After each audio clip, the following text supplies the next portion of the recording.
이 시간 하나님의 말씀을 보겠습니다. 열왕기상 17장 1절입니다. 17장 1절부터 답독하겠습니다. 길라스에 오가는 자 중에 디시앱 사람 엘리야가 아합에게 말하되 내가 섬기는 이스라엘 하나님 여호와께서 살아계심을 두고 맹세하노니 내 말이 없으면 수년 동안 비도 있을도 있지 않으리라 하니라. 아멘 아멘. 오늘은 믿게 만드시는 여호와에 대해서 말씀을 드리고자 합니다. 하나님은 우리를 우리가 경외하는 사람도 있지만 경외한다고 다 확실히 믿음이 있는 것은 아닙니다. 그러나 경외를 하는 가운데서도 믿지 못하는 이들이 있는데 그런 자들을 믿게 만들어서 여호와를 온전히 신뢰하게 만드는 것입니다.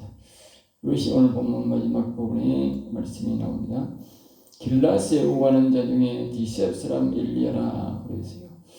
이스라엘 나라가 이제 오랜 동안 벌써 우상을 여러 왕이 거치는 중에 우상을 섬기는 중에 아주 이 아합이라고 하는 전대에 없는 이 우상을 섬겨도 하나만 섬기는 게 아니라 이 아합은 아합대로 우상을 섬기고 자기의 부인은 부인대로 섬기면서 그리고 이 부인은 전국에 흩어져 있는 여호와를 경외하는 자 또 선지자들을 잡아다가 이제 죽이는 그런 그리고 이 자신들의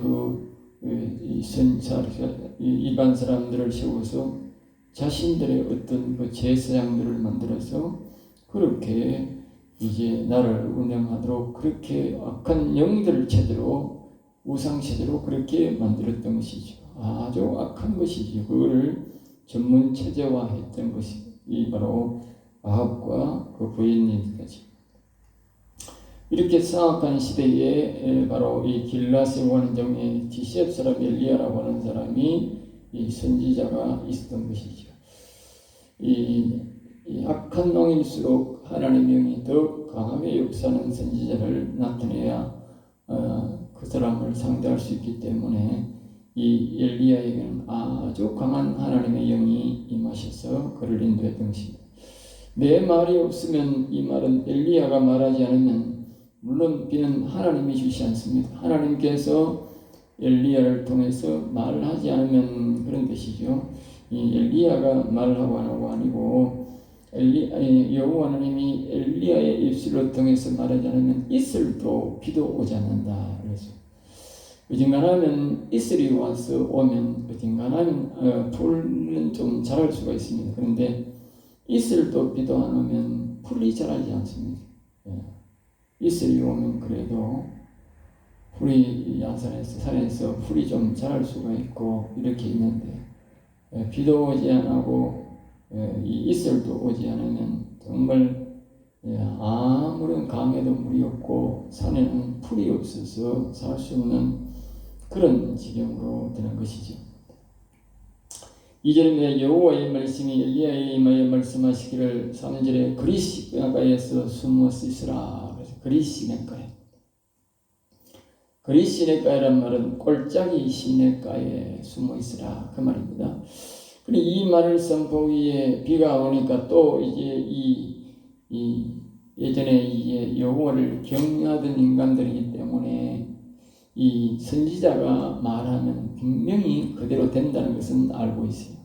그래서 이 엘리야가 비도 오지 않고 이슬도 오지 않는다 그러니까 이 왕이 이 엘리야를 죽이려고 옛날부터 그랬죠. 이 선지자만 죽이면 된다, 해결된다라고 생각하고 있죠. 그런데 이 아합도 그런 식으로 이제 때려잡아 죽이려고 방을 붙이고 그렇게 했던 것이죠. 예전에 보면 다윗을 죽이려고 했던 하나님의 사람은 이와 같이 입만 틀어막으면 되는 줄로 그렇게 하고 생각했습니다. 그렇기 때문에 이제 여호와님께서 이 꼴짝이 시냇가에 그러니까 꼴짝도 여러 가지로 의미가 있는데 꼴짝이에는 물이 이제 많이 내려오지 않습니까? 거기는 산에서는 물이 많이 들어오고 들에가 물이 자꾸 줄어드는데 거기에 이제 물이 마르면 이제 온 들판에는 물이 다 말라버린 것이죠. 산골짜기에서 물이 안 내려오면 덜에서는 강에서는 물이 있을 수가 없는 것이죠. 그래서 그런 여러 가지의 조건 속에서 있기 때문에 그곳에 가서 숨어서 있으라. 그리고 그 시냇물을 마시면 살아라. 그렇게 말했지요. 그래서 하나님께서 까마귀를 통해서 먹여줄 것이다 그랬는데 5절에 요단 거리시니까에서 이제 순종해서 거의 시간가에서 살고 있으니까 6절 말씀에 보면 까마귀들이 아침도 저녁도 까마귀들이 떡을 갖다 주었다 그렇게 말하고 있어요.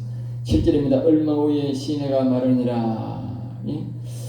하나님께서 엘리야에게 실제적으로 알기 위해서 거의 시간가 또 그 당시에 이 아합의 눈을 피해서도 거기에 가고 있었던 것이죠. 그러니까 이 골짜기에 샘물이 말랐다는 것은 그 이하의 모든 강물들이 다 말랐다는 것이죠. 심각한 상황이 된 것이죠. 8절 여호와의 말씀이 엘리야에게 또 임했습니다. 갑자기 상황이 바뀐 것이죠. 그 이유는 여호와를 경외하는 생명이 위급에 낀 자가 있기 때문에 그곳으로 가라고 한 것입니다. 시돈에 속한 사라밧으로 가서 거기에 머물러라. 시돈에 가면 사라밧에 거기에 보면은 있는데 그 과부가 있는데 그곳에 가서 살아라, 머물러라 그렇게 말한 것이죠. 그래서 이제 하나님의 말씀대로 그 10절에 보면 그 과부에게 가니까 그 나무가 이제 그 과부가 이제 조금 있는 그 기름과 조금 있는 그 이제 밀가루를 가지고 자신이 이제 떡을 한번 해먹고 죽으려고 이제 나무를 줍고 있는 그런 것을 모습을 봅니다. 11절입니다. 그가 이르되 당신의 하나님 여호와께서 11절에 보면 그가 하나님 여호와께서 이제 그 이유는 이제 그 불러가지고 11절에 보면 내 손에 떡 한 자국을 내게로 가져오라 그렇게 이제 말을 했던 것입니다. 그러니까 이제 12절에 그가 이르되 당신 하나님 여호와께서 명시하노니 나는 떡이 없고 그렇게 말하십니다. 이 어려운 시기에 떡을 달라고 이렇게 부탁하는 자체가 세상 말로는 염치 없는 일이고 그런 일이지만 그러나 그곳에 가서 그것을 나를 위해서 떡을 만들어 오라 그렇게 말을 하니까 이 여인이 이제 말하는 말이 그가 이르되 당신의 하나님 여호와께서 살아계심을 두고 맹세하노니 나는 떡이 없고 다만 통에 가루하는 곰과 병에 조금 보리라. 그래서 나뭇가지를 주어서 이제 아들이 하나 있는데 먹고 둘 다 이제 그 후에는 죽을 수밖에 없는 처지다 그렇게 말하고 있습니다. 이 여인이 하는 말을 이 말씀 속에 보면 당신의 하나님 여호와의 살아계심을 두고 맹세한다.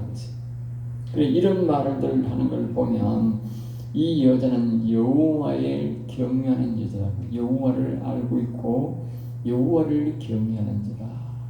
그러니까 하나님께서 보실 때에 이러한 사람들은 여호와를 믿고 있는 사람들인데 왕이 잘못해서 백성들이 오늘 선의의 피해자 이런 일들을 왕이 잘못해서 나라가 우상을 섬기고 이렇게 해서 타락했는데 이 백성들은 죄가 없다고. 그런데 이런 여호와를 알고 경외하는 자가 피해를 입으니까 하나님께서 이들을 도우라고 바로 보내는 것이 바로 엘리야라는 것이죠. 자 12절에 엘리야가 그에게 이르되 이렇게 말합니다. 두려워 말지 말고 가서 내 말대로 하느니와 먼저 그것으로 나를 위하여 작은 떡 한 개를 만들어 내게로 가져오고 그 위에 너와 내 아들을 모여 만들라. 먼저 나를 위해서 만들어 달라 그렇게 말합니다. 그러니까 이제 이 여인의 믿음을 달아보는 것이죠. 하나님은 항상 우리에게 이렇게 말하고 있습니다. 항상 우리에게 먼저 믿음을 요구하는 것입니다. 믿음을 요구한 것이죠. 13절입니다. 이스라엘 하나님 여호와의 말씀이 나 여호와가 비를 지면에 내리는 날까지 그 통에 가루가 떨어지지 아니하고 그 병의 기름이 없어지지 아니하셨느니라. 그러면서 이제 사장 설명을 합니다. 이제 믿음에 한다고 해서 무턱대고 이제 요구를 하면 안 되지 않습니까? 그러니까 이제 엘리야가 말을 하기를 여호와 하나님께서 내게 말씀하셨다. 네가 나를 대접하면 네가 비가 오기까지 그 밀가루와 그 기름이 떨어지지 않고 나올 것이다. 그렇게 이야기를 한 것이죠. 그것을 이제 네가 믿으라 그 말이죠. 믿으라. 응? 그 다음에 이제 14절입니다. 이스라엘 하나님 여호와의 말씀이 나 여호와를 비려지면에 내리늘까지 통에 가루같이 아니하리라. 그러면서 말씀하셨고, 그 다음에요 15절입니다. 그가 가서 엘리야의 말대로 하였더니 여호와의 말씀을 믿고 하였더니, 이 과부를 이제 여호와를 믿는 자이기 때문에 순종한 것이죠. 그 믿음을 보고 하나님이 엘리야를 보냈는데 엘리야의 말을 듣고 그 믿음대로 그렇게 해줬다는 것이죠. 그러니까 16절입니다. 통에 가루가 떨어지지 아니하고, 그 믿음대로 했더니 통에 가루가 떨어지지 아니했다. 엘리야의 말대로 되었다는 것이죠. 이 말을 왜 하겠습니까? 이 말은 먼저 여호와를 경외하는 사람은 하나님이 보호한다는 것이죠. 아무리 역경과 어려움 속에서도 희생자가 아니라 여호와를 경외하는 사람은 악한 그한 환경 속에서도 하나님이 보호하신다는 것을 말한다는 거죠. 세상 타락을 통해서 우리가 나라 전체적으로 역경과 어려움을 당하지만 그 가운데서도 여호와를 경외하는 자는 하나님께서 구별하여 선대하신다는 것을 우리에게 말해주는 것입니다. 앞에서 말했듯이 이 여인은 여호와를 경외하는 자로서 믿는 자로서의 선의의 피해자다. 선의의 피해자. 하나님께서 그 왕궁의 잘못된 그것을 고치기 위해서 하는데 선의의 피해자. 다른 사람들은 그 아방에게 따라가서 시킨 대로 하지만 이 여인은 그렇게 안 하고 있다. 여호와를 경외하는 자. 그러니까 선의의 피해자니까 여호와님께서 보내셔서 그를 도와주라고 보낸 것이죠. 그래서 이제 여호와를 경외하는 사람은 여호와를 경외하는 자를 통해서 기적을 일으킨다는 것을 우리가 또 볼 수 있는 것입니다. 17절입니다. 이 일 후에, 이런 일이 있은 후에 과부의 아들이 갑자기 아파서 죽었다는 것이죠. 물론 이제 계속적으로 이제 어디 가도 이제 먹을 것이 없으니까 엘리야는 그 집에서 계속 유하고 있었던 것이죠. 18절 내 죄를 생각나게 하고, 여기에 뚜렷한 이제 이 과부의 이 죄에 대해서는 이야기하지 않습니다. 뒤에 보면 그런 것이 우리가 알 수 있습니다만, 그런데 갑자기 이 여인의 죄 때문에 알겠어요. 이 죄 때문에 아들이 죽게 되었다면 죽었다 그러죠. 그러니까 이 엘리야가 왔는데 이 사건을 통해서 과부가 지난날에 죄가 생각났다는 것이죠. 그러면서 아들이 또 아파서 죽어버렸다. 아들이 아파서 죽어버렸다. 그래서 이 사건을 통해서 아들이 죽었는 것이 문제가 아니라 이 과부의 믿음이 문제가 있다. 그 믿음을 하나님께서 이 엘리야를 통해서 온전하게 하기 위해서 이런 사건을 일으켰다는 것이죠. 19절 엘리야가 그에게 그의 아들들을 달라 하면, 그런데 그 여인의 말을 이제 죄를 다루는 것이 아니고 엘리야는 그 아이를 데리고 자신의 짐승으로 가는데 그 아이를 살립니다. 20절 내가 오가는 집 과부에게, 그러니까 이제 엘리야가 묻습니다. 왜 내가 오가는 과부의 집에 이런 재앙을 내렸습니까? 질문합니다. 왜 내가 여기 재앙을 왜 내렸을까요? 우리도 질문해 볼 수 있습니다. 왜 내렸을까요? 왜 재앙을 내렸습니까? 그래야 이제 여기서 아까 말했듯이 말은 안 하지만 왜 재앙을 내렸습니까? 질문했으니까 하나님께서 가르쳐 줬겠지요.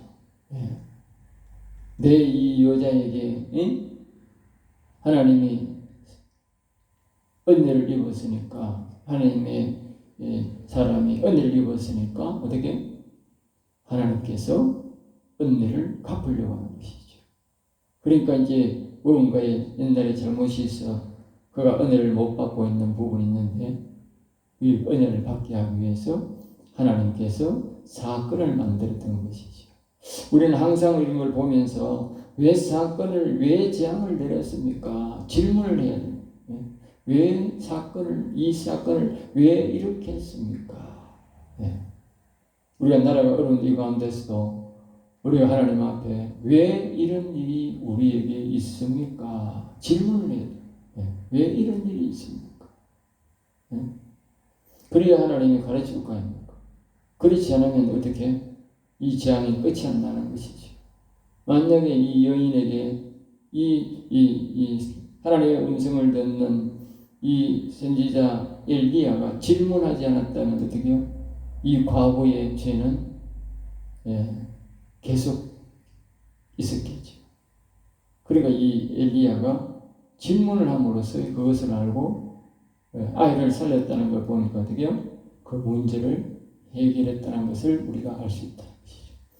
21절 내 하나님 여호와여 원하건대 이 아이의 혼이 그의 몸으로 다시 돌아오게 하옵소서.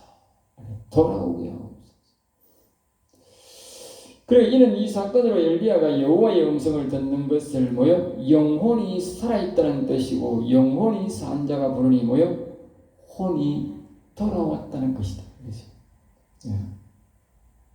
예수님도 이제 죽은 자의 불었으니까 다시 돌아와서 어떻게 살아났지 않습니까?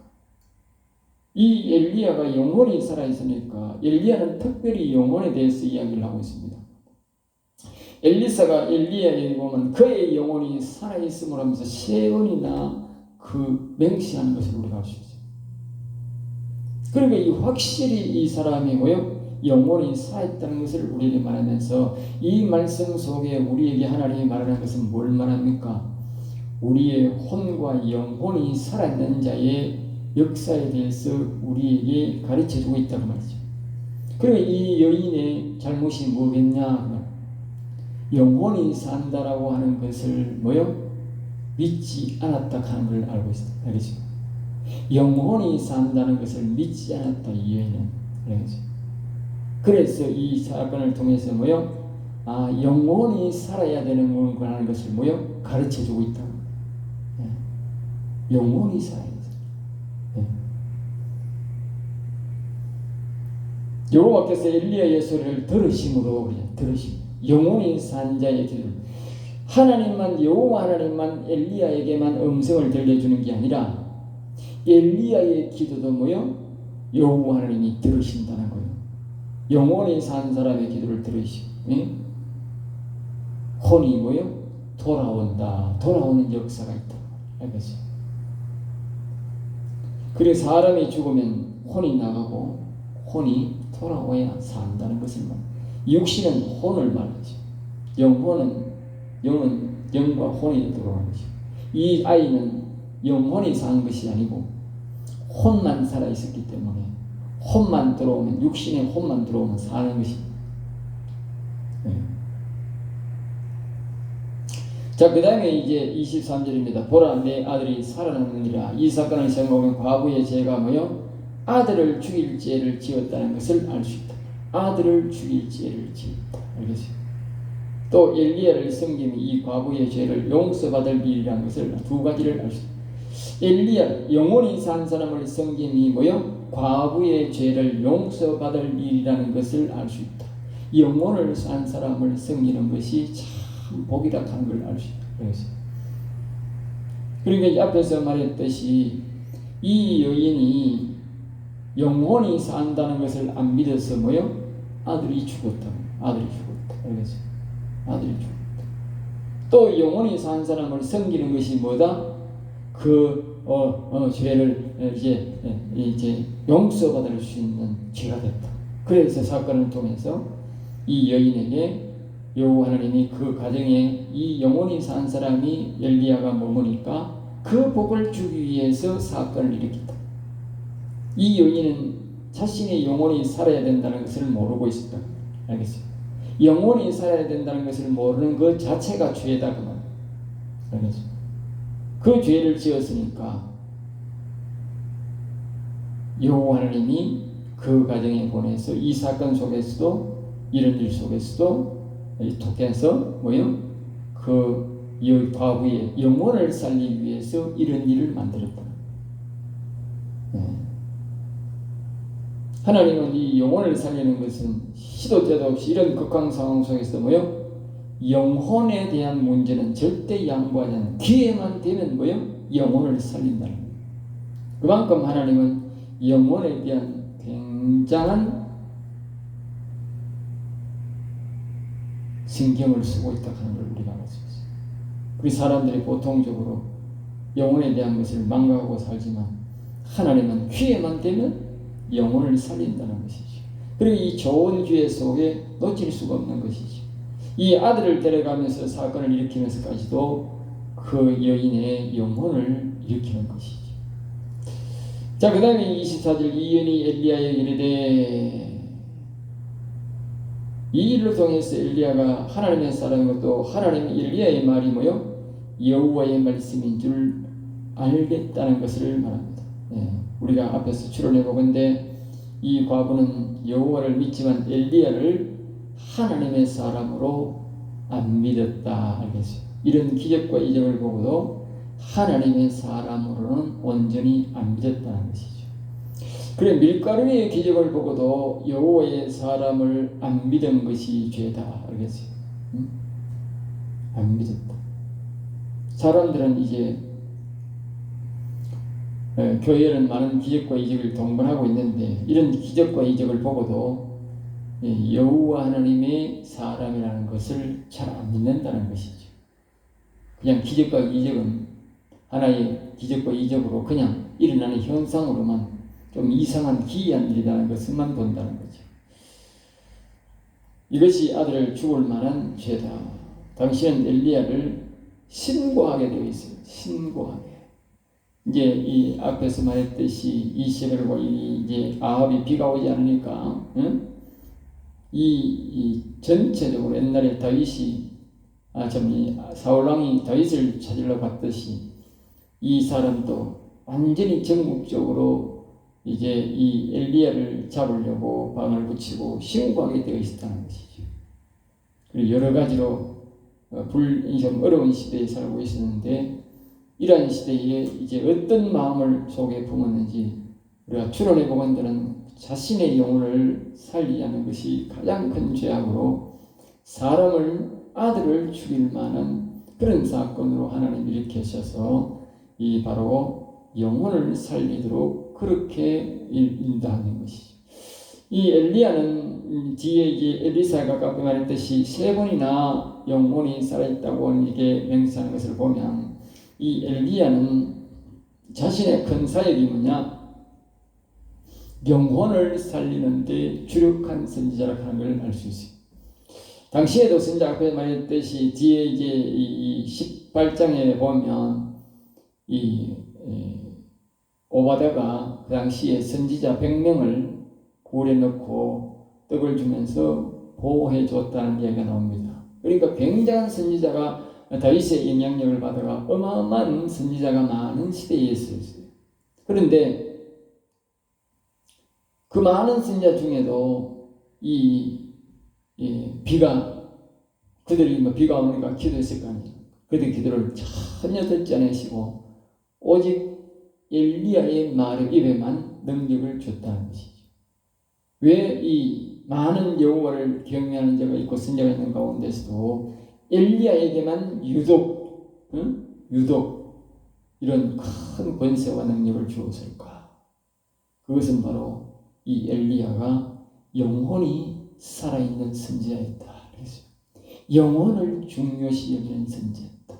그리고 이런 사건 속에서도 이런 위기를 일으켜서 영혼 사역을 하게 하는 걸 보면 이 엘리야는 정말 영혼을 아주 소중한 신기로 생각하고 영혼을 일으키는 선지였음을 우리가 알 수 있습니다. 그래서 하나님이 이 귀한 사역을 사용하게 하고 또 특별히 이스라엘 전체의 영혼을 위해서 이런 큰 기적과 이적을 일으키는 선지자로 사용했다는 것을 우리가 볼 수 있습니다. 기도하겠습니다. 하늘에 계신 아버지여 감사합니다. 오늘도 우리 인생을 붙드시고 지키시고 인도하심을 감사하고 우리도 이 엘리야처럼 영혼을 소중히 여기는 우리가 되도록 인도하여 주옵소서. 될 줄 믿사옵고 나사렛 주 예수 이름으로 기도드리옵나이다. 아멘.